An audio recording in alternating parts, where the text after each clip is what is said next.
We're here to talk basically about the understanding about Jesus Christ, his past history already, and we're about to give the information to the people. So he's here to deal with us, to give us the information that he get of experience about religion, and we're talking about the most significant religion in life, talking about African traditional religion, and then talking about Christian or Muslim religion. So today is here to sensitize us about his own belief about both of religion and the way forward of that. So if you're watching Panther TV.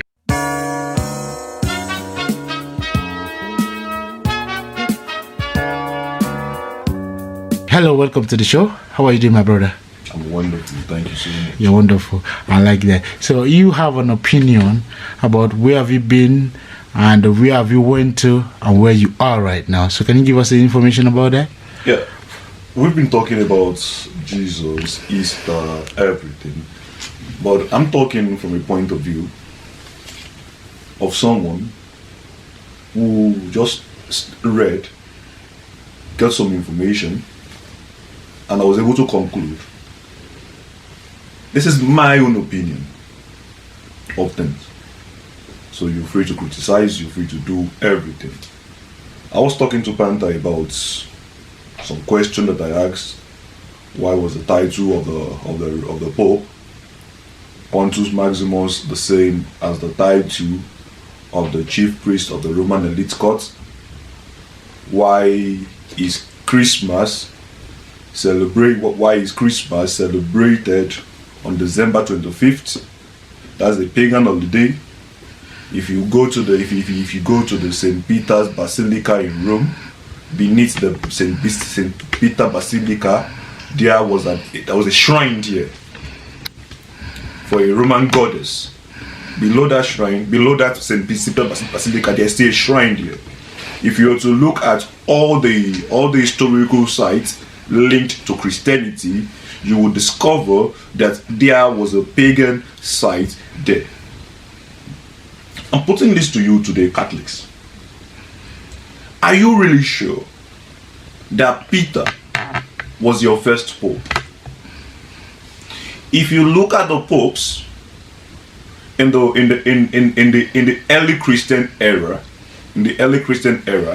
when they already gave them the time Christianity, the early popes were from this cult. So if we are to look at the origin and everything, I spoke about Vespasian, Emperor Vespasian, I spoke about his son, and I spoke about the chronicler himself, Josephus, Joseph Bar Matthias, who was a rebel himself that brought forward the Messianic movement. I explained that the word good news, the gospel, means evangelion in Greek, which means military victories. I also explained that if you are to check the major events that happened in the Bible about Christ, Sea of Galilee and all those stuffs, these are military victories of Vespasian and his son Titus.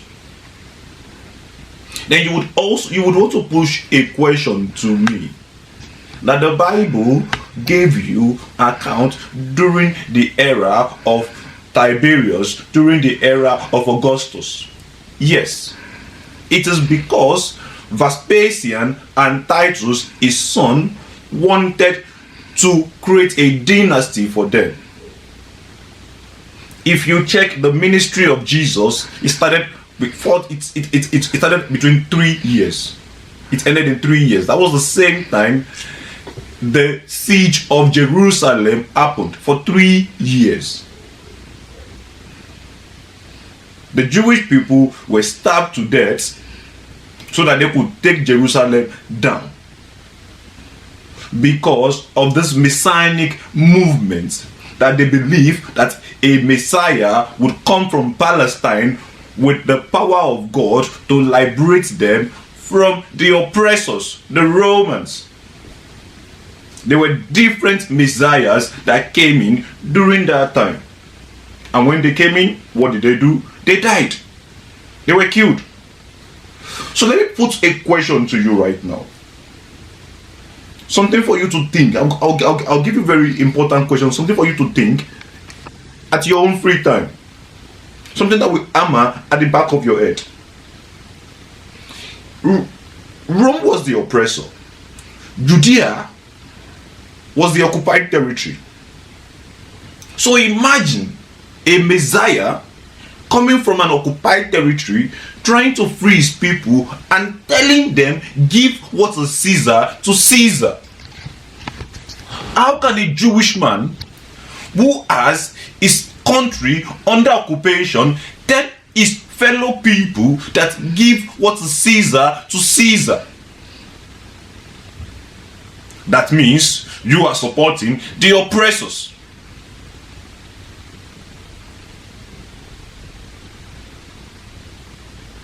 I can tell you categorically that no Jew at that time would like the Romans. First of all, because the Romans removed the Maccabean ruling family and installed a non-Jewish family as the king. That's the Herod, the Herod, who were paying tribute to Rome. So tell me. So after during the reign of Emperor Nero, when the Messianic movement came and they had a very important military victory over Rome, Emperor Nero sent in his best general, that's Vespasian. I won't be able to shed more light on this, but I'll give you some very good points that would help you understand. Because I've seen so many people say bullshit. I've seen so many people say bullshit. I want to focus my time, my energy to understand my religion so that I can have something to pass down to my children. This is why, first of all, I need to understand the origin of this religion that is causing trouble.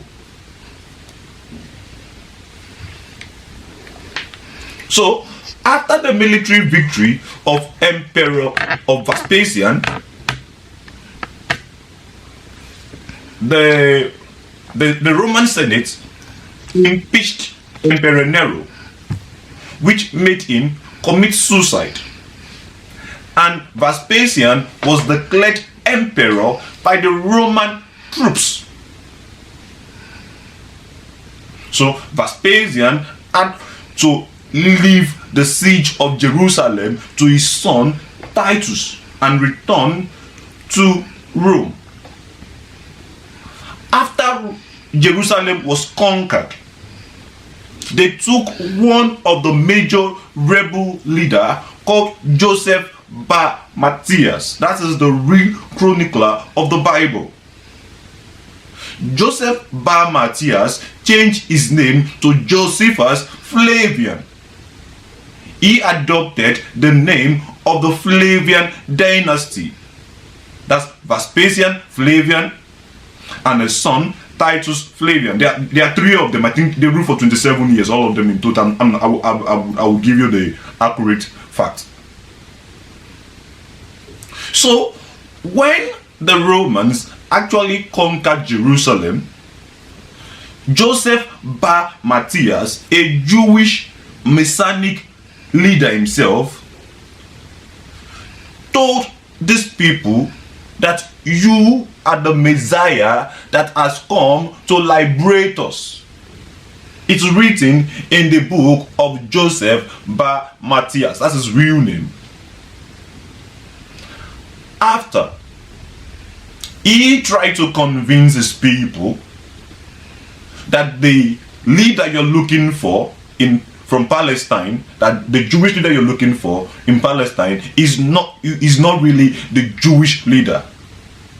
That the prophecy foretold that a leader would emerge in Palestine. A military leader would emerge in Palestine. So, Josephus was taken back to Rome. Josephus was well learned in the Jewish literature. So, how best could the Romans finish this Messianic movement? Because after the uprising in Judea, there was another uprising in Alexandria, Egypt, using the same format of the same Messianic movement. So, Vespasian and his son, Titus, collaborated with Josephus to give an account of the Bible, to describe a sun god that was transformed into a Jewish man that loves the Roman Empire. Let's take for instance the ascension of Elijah to heaven. Jesus ascended also. Josephus took the works of Jewish literature to create a new religion called Christianity. Because the Jewish people are people of the book. In their book, it says, "Thou shalt not have an image." Don't worship any other image. Don't have an image that you worship.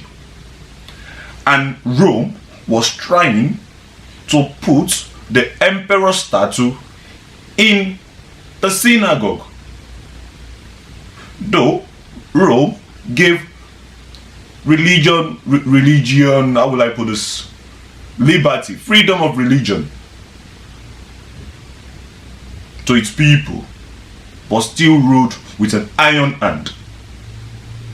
And Rome believed that the emperor is God. They have an elite cult that was designed to sell this notion to the people. So this was part of the Jewish revolt against Rome.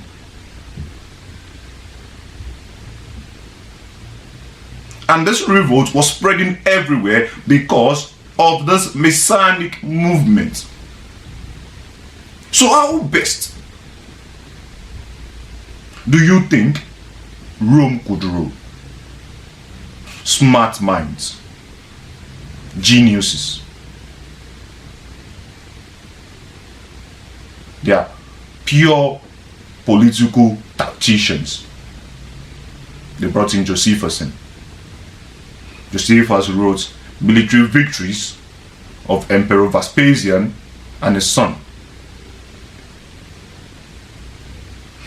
If you are to check the monument that Emperor Vespasian left in Rome, it is written Emperor Vespasian, it is Titus, I will give you that, said Titus, son of the divine emperor. So how do you use the word divine? Divine? Before we go, this was the first time, the first experience and the first understanding about when you came up from a religion, right? So I want us to give a brief summary because we have a little bit amount of time. Can you just give us the difference between what you understand, what you know before, or what you know now? Can you give that to us? What I used to know was that one man in Israel died for our sin. That was first. Then what I realized was that these people use this religion to suppress us. And what I now know is that the same way the Romans, you're hearing this first, you're hearing this is exclusive. I don't think anybody has ever thought of this. Yeah. I don't think anybody has ever gone through this. Okay. The same way the Romans used religion To control us. to control not just us, the world. Uh-huh. It's the same way Muhammad used religion to control the Middle East. I'll get to that. They said something that Muhammad was the son of he was the son of an influential person that left Mecca to Medina. What if Muhammad never left Mecca to Medina? What if Muhammad actually left Mecca to the Roman province? What if Muhammad was actually in contact with Roman literature? What if Muhammad... Okay. Let me finish this. Please. Okay. Let me finish this. Please. Okay. Because if you draw parallel to the Bible and the Quran, Yeah. it's almost the same. The same teaching, the same this thing. Muhammad said it was divine. The same way Bible said it was divine. He heard the voice. It was divine. Muhammad brought back this religion to Mecca to put everybody Under control. under that control because he saw how the Christian religion worked. Yeah. So what's your final stage? Let's go further because I'm actually a busy person. I know you're a busy person. You haven't seen anything. I really understand what you're saying. I don't have a final say. Okay. The only time I have a final say is when at least 60% of the African population go back to the roots. We take our gods from their museum in Europe and put them back to where they belong. Then I'll be happy. Then I'll say nothing more. So do you think it's gonna happen? I think it's going to happen. How soon is it? How soon do you think it's gonna happen? Soon. Because we are so divided and eating each other. Do you think that's possible? To happen. That's the problem. If I'm serving our God, that we are going to serve our God, nobody will have problem. Nobody will tell you you're a slave to master. Nobody will tell you this. Hey, thank you very much once again. Welcome to Panther TV. If you're watching a very sensitization program for my brother from a 3 different level of understanding about religion and life. And we want to say thank you to you from Panther TV. And you are the only person that we think that we are not crazy to make a TV show. Thank you very much, my brother. Have a wonderful time.